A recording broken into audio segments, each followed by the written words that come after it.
Hello everyone, how are you doing? This is MD Tech here with another quick tutorial. In today's tutorial, I'm going to show you guys how to install and set up your Canon PIXMA TS3725 printer on your Windows, Mac, or Linux device. So this should hopefully be a pretty straightforward process here, guys. And without further ado, let's go ahead and jump straight into it.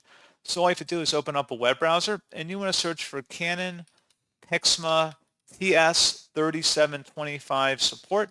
Go ahead and search on Google for that. And then one of the best results should be a Canon support page, Canon support for PIXMA TS3720. Go ahead and open that up. And then you want to scroll down underneath software and drivers and scroll down again and select the master setup file here, the download button. Once it's downloaded, go ahead and open up that file. It should be a verified publisher, Canon Inc. Select yes. You can close out of the web browser at this time. Select your language and then your country as well.